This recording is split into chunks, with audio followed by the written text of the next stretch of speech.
Hi everyone, this is 1 year on. I'm Alison.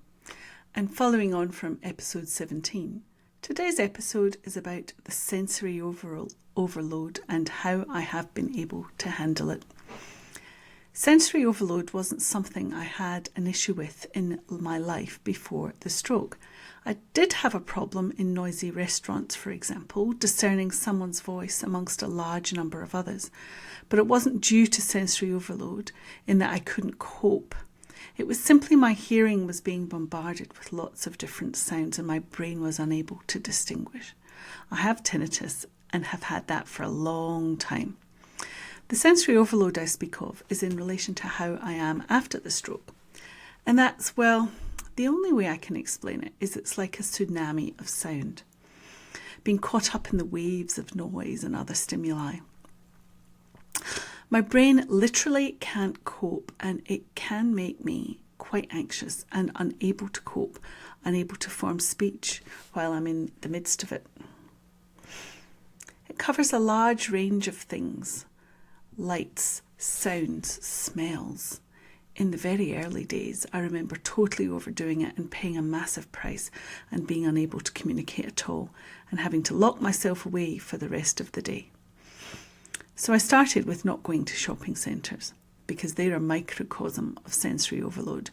The masses of people, the lights, the music, the amplified sound, the loud beeping of cash registers, the smells that can be completely overpowering. It was simply too much, so they were off limits. Gradually I built back up to being able to go in, and I could tolerate a half an hour, and that was it. That would put me out of action for the rest of the day. I would notice me yawning, even at 11 o'clock in the morning.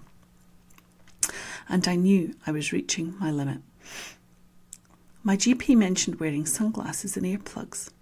I don't even know why I didn't think of this. It made complete sense. She said loop earplugs were used by many of her patients.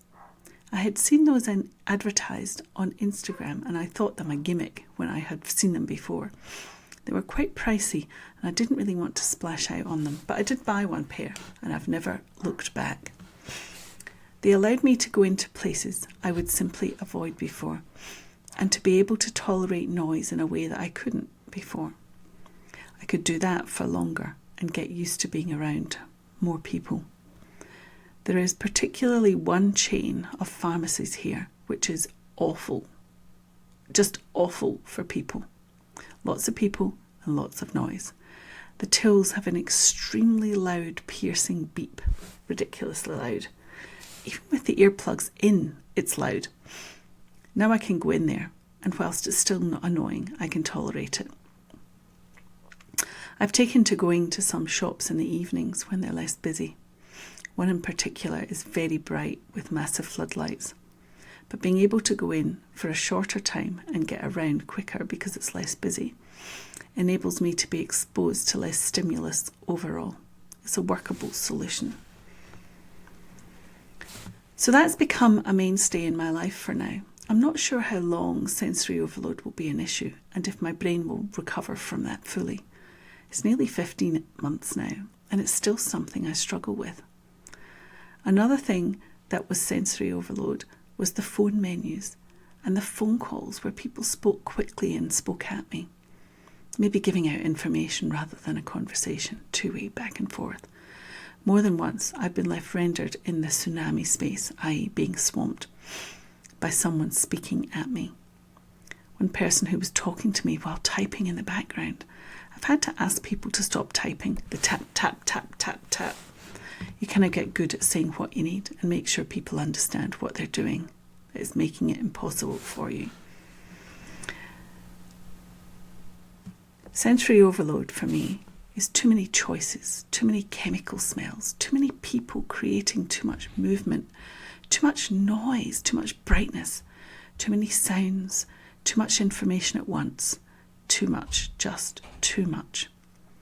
In the supermarket, for instance, I used to go around singing along to the music in there, not even paying any attention to all the noises. My brain in the past was just able to tune out the sensory things that it didn't need to take in and focus only on that which was interesting or important to me. Post-stroke, that ability isn't there. Or I suppose another way of putting it is every single stimulus is felt in full by my brain, with no ability to tune it out or to filter it. I would hear the noises of the fans, of the fridges and freezers, the various buzzing of appliances, the whoosh of air conditioning, and all the fans they would have around the place. The smells, each would be smelt. The detergent aisle and toiletries aisle was particularly bad. The conversations people were having, and the beeps of each and every till.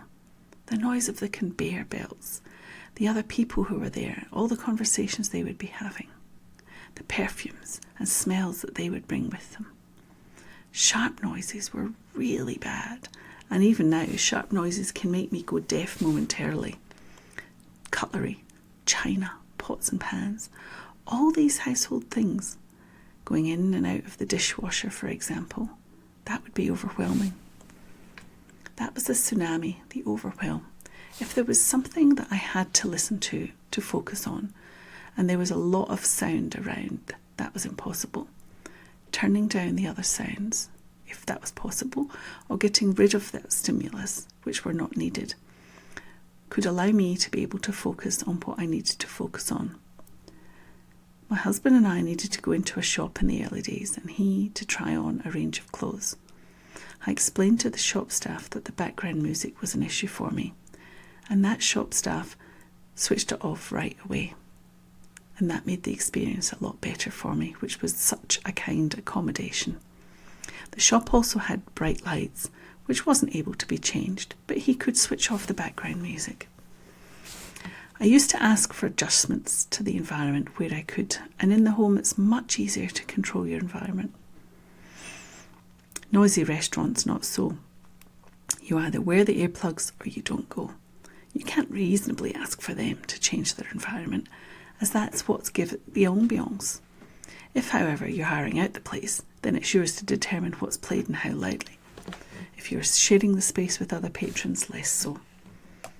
So I needed to learn how to deal with the world, as the world wasn't going to change for me. I needed to adjust to the world, and earplugs were my key. I wore earplugs when drying my hair, although not when I was using my electric toothbrush. My crazy Spoodle would bark in excitement when reaching the dog park, and that was deafening. So I stuck to wearing earplugs in the car when we took him. That helped a lot. I know that a lot of neurodivergent people have this issue in some way, and I got a glimpse into their lives and how difficult it must be for them. They live with this all the time, and they can't ever change their brain. And I felt so much empathy for them to finally realise what it was like. I knew that my brain would improve and become more tolerant. And it has, and it still is. I don't know how long this will go for. It's still a work in progress, and I much prefer quiet now than ever before. It is a real struggle.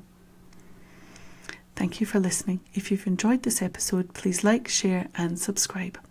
I will be back next time to talk about my 2 neurologist visits and how that created some frustration. Thank you.